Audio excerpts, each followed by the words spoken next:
Film की शुरुआत होती है फ्यूचर के काफी आगे के टाइम से, जहां हमें दिखाया जाता है कि एक कंपनी ने इंसान जैसे दिखने वाली रोबोट्स बनाई है जिन्हें सिमुलेंट्स कहा जाता है। और इन सिमुलेंट्स रोबोट्स को 4 असूल दिया जाता है जो इन्हें हमेशा हर हाल में मानना पड़ता है। जिसमें पहला उसूल था ये किसी भी इंसान को मार नहीं सकते, दूसरा वह खुद को अपग्रेड नहीं कर सकते यानी खुद को और अच्छा नहीं बना सकते, तीसरा ये गवर्नमेंट का कोई भी असूल तोड़ नहीं सकते, और चौथा सबसे अहम असूल की वे हर हाल में इंसान की बात माननी होगी क्योंकि इन्हें इंसानों की मदद के लिए ही बनाया गया था और इस तरह डिजाइन किया गया था कि वह इंसान का हर काम करे। इसके बाद हम एक कपल को देखते हैं जो दोनों पति पत्नी है। इनमें पति का नाम इवान था और पत्नी का नाम फेर था। इन्होंने भी अपने घर में एक बूढ़ी सिमुलेंट रखी हुई थी जो इनके सारे काम किया करती थी। अब इवान को हर रोज एक सपना आया करता था जिसमें ये तीनों गाड़ी में कहीं जा रहे थे और अचानक उनका एक्सीडेंट हो जाता है। तभी वह नींद से जाग जाता है और वह सोचता है कि ऐसा तो कभी हुआ ही नहीं, तो फिर क्यों ये सपना मुझे बार बार परेशान कर रहा है। इस बारे में उसने कई बार अपनी पत्नी को भी बताया जिसमें वह हमेशा एक ही बात कहती थी कि ये बस तुम्हारा सपना है और कुछ नहीं। उसकी बातों से ऐसा लगता था कि वह जरूर कुछ छुपा रही है क्योंकि ज्यादातर वह इस बात को नजरअंदाज ही करती थी और वह हमेशा इवान से अलग कमरे में रहती थी जहां इवान का जाना मना था। और अब हम कंपनी की पुलिस को देखते हैं जिनका काम इन रोबोट्स पर नजर रखना था। फिर यहाँ एक डिटेक्टिव को एक सिमुलेंट जिसका नाम एस्मे था उसे ढूंढने का काम मिला था जो पिछले 3 सालों से तो बंद थी, लेकिन अब अचानक उसके सिगनल्स एक्टिव हो गए हैं। इस वजह से वह भाग गई और अब उसका कोई अता पता नहीं। फिर तभी डिटेक्टिव को पता चलता है कि एस्मे एक किराए के घर में रहती है, तो वह जल्दी से उसे पकड़ने के लिए चला गया और दरवाजा नॉक करता है। अब एस्मे जैसे ही बाहर निकलती है तो इसने उस पर गन तान दी, लेकिन वह इतनी ताकतवर थी कि उसने डिटेक्टिव का हाथ मरोड़ दिया और नीचे गिराकर घसीटते हुए उसे सीढ़ियों से नीचे फेंक देती है। उसके बाद वह वहाँ से भागने लगती है। और अब ये चीज बहुत अजीब थी क्योंकि सिमुलेंट का एक असूल इंसान की हर एक बात मानना था, पर यहाँ वह उस उसूल को नहीं मान रही थी। लेकिन यहाँ डिटेक्टिव के पास एक खास किस्म की मैग्नेटिक गन थी जिसे लेकर वह एक गाड़ी के ऊपर चढ़कर आसमान की ओर जैसे ही फायर करता है तभी अचानक से सभी सिमुलेंट रोबोट्स एकदम से फ्रीज हो जाते हैं। फिर डिटेक्टिव थोड़ा आगे बढ़ने पर उसे एस्मे फ्रीज हुई दिख जाती है जो बाइक लेकर बस भागने ही वाली थी और अब डिटेक्टिव उसके गले में एक कॉलर डिवाइस लगाकर पकड़ लेता है। फिर वह वापस एस्मे के रूम में आता है छानबीन करने के लिए और अब छानबीन के दौरान तभी वहाँ एक लड़का आता है जो एक साइंटिस्ट भी है और हैकर भी है। यहाँ वह अपना नाम कैसी बताता है और कहता है कि मैं एस्मे का पड़ोसी हूँ, वह और मैं काफी अच्छे दोस्त हैं और आप कौन है और यहाँ क्या कर रहे हैं। जिसमें डिटेक्टिव बताता है कि क्या तुम जानते हो कि जिसके साथ तुम इतने दिनों से रह रहे थे वह कोई इंसान नहीं थी बल्कि एक सिमुलेंट थी, जिसे जानकर कैसी को काफी हैरानी होती है। फिर कैसी के जाने के बाद डिटेक्टिव को और छानबीन करने पर वहाँ एक डायरी और एक मछली का टैंक मिलता है जिसे देखकर डिटेक्टिव काफी हैरान हो गया क्योंकि अभी तक किसी भी रोबोट को ऐसे डिजाइन नहीं किया गया था कि उसके अंदर इंसान जैसी फीलिंग्स हो और जज्बात हो जो अपने पास इस तरह की चीजें रखे जैसे इंसान रखते हैं।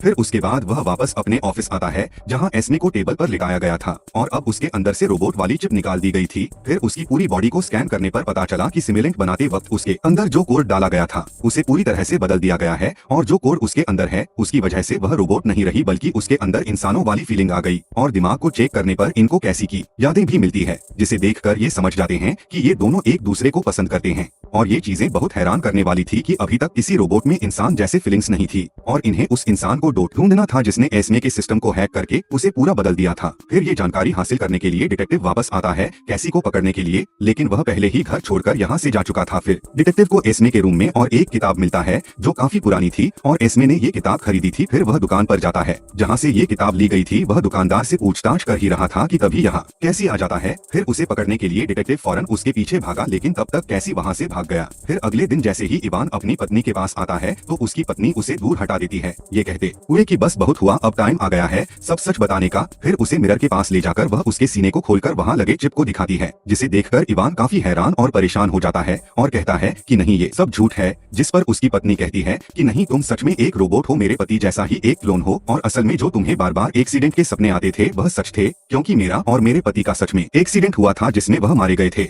उसके बाद वह उसे उसी कमरे में लेकर आती है जहां पहले इवान का आना मना था और वह बताती है कि दरअसल एक्सीडेंट से पहले उस कंपनी ने सिमुलेंट बनाना शुरू किया था। तब हम दोनों ने फैसला किया था कि अगर हम में से कोई मर गया तो हम दूसरी शादी नहीं करेंगे बल्कि एक दूसरे के क्लोन के साथ रहेंगे। इसीलिए यहाँ मेरा भी क्लोन बनवा लिया गया था और मेरे पति का क्लोन तो तुम हो। और एक्सीडेंट वाली बात मैं बार बार तुमसे इसलिए छुपाती थी ताकि तुम इन चीजों से दूर रहो, लेकिन मैं ये बात दिल में रखकर जी नहीं पा रही थी, इसीलिए मैंने तुम्हें सब कुछ सच बता दिया। और ये सारी बातें मानने से वह इनकार कर देता है कि नहीं, मैं तुमसे प्यार करता हूँ, मुझे बस तुम्हारे साथ रहना है। फिर ये सुनकर उसकी पत्नी को अजीब लगा, इसीलिए वह इवान को बहाने से सुलाकर इसका सिस्टम बंद कर देती है। फिर थोड़ी देर बाद यहाँ कैसी आता है जो खुद को उस रोबोट कंपनी का वर्कर बताता है जिसका काम रोबोट को चेक करके होने वाली खराबियों को ठीक करना है। फिर यहाँ इवान की पत्नी कहती है कि इसमें इंसानों जैसी फीलिंग आ रही है और बार बार उसे एक्सीडेंट वाले सपने आते हैं और साथ ही मेरे पति का यादें भी देख पा रहा है। जिस पर कैसी इवान के क्लोन को चेक करके बताता है क्योंकि आपके पति की यादें इसके दिमाग में डाल दी गई थी, इसीलिए ये बार बार उनके यादों को देख पा रहा है और बार बार आपके साथ रहने की जिद इसीलिए कर रहा है क्योंकि इसके अंदर आपके पति जैसे ही फीलिंग है। इस पर उसकी पत्नी कहती है कि अब मुझे एक सिमुलेंट के साथ नहीं रहना, इसीलिए तुम उसे पूरी तरह से बंद करके खत्म कर दो। जिस पर कैसी कहता है कि तुम इसे खत्म करने की बजाय उसे मेरे होटल में शिफ्ट कर दो जहां मैं उसे पूरी तरह रिसेट कर दूंगा। ये कहकर वो उसे होटल का कार्ड देकर वहां से चला जाता है। दूसरी ओर डिटेक्टिव रोबोट कंपनी की मैनेजर से आकर मिलता है और उसे एस्मे के बारे में सब कुछ बताकर कैसी के बारे में पूछता है और कहता है कि वह आपकी कंपनी में ही काम करता है। अब कैसी नाम का कोई भी वर्कर नहीं था, इसीलिए मैनेजर थोड़ा कंफ्यूज हो जाती है। लेकिन जब डिटेक्टिव उसे कैसी का स्केच दिखाती है तब मैनेजर उसे पहचान लेती है और बताती है कि ये कैसी नहीं है बल्कि हमारे कंपनी का एक सबसे काबिल साइंटिस्ट है और इसने ही सबसे पहले एंड्रॉइड रोबोट्स बनाना शुरू किया था। लेकिन उसने यह काम और नौकरी दोनों ही छोड़ दिया क्योंकि उसे लग रहा था कि बेशक ये सिमुलेंट रोबोट्स है और इनके अंदर फीलिंग इमोशंस नहीं है, लेकिन फिर भी इनका ख्याल रखना चाहिए। इंसान इन्हें सिर्फ नौकरों की ही नजर से देखते हैं और ये बहुत गलत है। फिर उधर इवान की पत्नी उसे उसी होटल में लेकर आती है जहां कैसी ने लाने को कहा था और उसे एक कमरे में छोड़कर गुड बाय कहकर यहाँ से चली जाती है। फिर थोड़ी देर बाद यहाँ कैसी आता है जो इवान को बताता है कि मैं जानता हूँ तुम एक सिमुलेंट हो और तुम्हारी पत्नी तुम्हें पूरी तरह से बंद करवाना चाहती थी, लेकिन मैंने ही उसे कहा कि तुम्हें यहाँ लेकर आ जाए और अब अगर तुम चाहते हो कि तुम तुम्हारी पत्नी से दोबारा मिल जाओ, वह वापस आ जाए, तो तुम्हें मेरा साथ देना होगा, तभी मैं तुम्हारी मदद कर पाऊंगा। दूसरे ओर डिटेक्टिव को कैसे भी करके कैसी को पकड़ना था, इसीलिए वह उसकी गाड़ी की लोकेशन हैक करने की कोशिश करता है, लेकिन वह लोकेशन का पता नहीं लगा पाता क्योंकि उसका अकाउंट अभी तक नहीं बना था। फिर वह एस्मे को ही होश में लाकर कैसे के बारे में पूछने लगता है, लेकिन वह कैसी के बारे में कुछ भी नहीं बताती। उधर इवान के क्लोन को अभी भी यकीन नहीं आ रहा था कि वो एक सिमुलेंट है, इसीलिए वह उस जगह पर गया जहां असली इवान का एक्सीडेंट हुआ था और यहाँ आकर उसे एहसास होता है कि ये तो वही जगह है जो मेरे सपने में बार बार आता है। तब वह समझ गया कि सच में मैं एक क्लोन ही हूँ। उसके बाद वह सीधा कैसे के पास जाता है और कैसी उसे कहता है कि मैं तुम्हें बिल्कुल इंसानों की तरह बना दूंगा, जिस पर वह मान जाता है। फिर कैसी इवान की छाती को खोलकर मेन चिप निकाल लेता है और अपग्रेड करता है, जिससे वह अब इंसानों की तरह जिंदगी गुजारेगा और अपनी मर्जी का मालिक होगा, कोई भी उसे बंद नहीं कर पाएगा। और अब उसकी इस नई जिंदगी की खुशी मनाने के लिए कैसी उसे एक क्लब में लेकर जाता है। वही दूसरी ओर डिटेक्टिव भी काफी देर से कैसी की लोकेशन ट्रेस कर रहा था, तो आखिर उसे उसकी लोकेशन मिल ही जाती है और यहाँ क्लब में एस्मे का क्लोन जो कैसी ने ही बनाया था वह उसके साथ डांस करने लगती है और वह आपस में किसी प्लान के बारे में बातें कर रहे थे। तभी हमें पता चलता है कि असल में कैसी दुनिया भर के सभी सिमुलेंट रोबोट्स को कंपनी के बनाए गए उन 4 असूलों से आजाद कराना चाहता है ताकि वह भी आजादी से जिंदगी जी सके और उनकी जिंदगी कैद जैसी ना हो। फिर क्लब से बाहर आकर ये रोबोट कंपनी के पार्किंग एरिया में जाते हैं जहां ये उस कंपनी के सबसे बड़े साइंटिस्ट को किडनैप कर लेते हैं और उससे कंपनी के मेन सिस्टम की आईडी और पासवर्ड लेकर पूरे सिस्टम को हैक करके उसमें वायरस डाल देते हैं ताकि रोबोट्स के लिए बनाए गए 4 असूलों को बंद किया जा सके। लेकिन इस वायरस को काम करने में 2 दिन लग जाएंगे। फिर अगले दिन डिटेक्टिव ने इनकी लोकेशन ट्रेस कर लिया था और वह अपने साथियों के साथ वहां आ गया जहां पर एक वैन थी जिसमें एस्मे की क्लोन रह रही थी। फिर जैसे ही वह उन्हें देखती है फौरन ही यहाँ से भाग जाती है, लेकिन डिटेक्टिव अपनी उसी खास गन से शूट करके उसे वही रोक देता है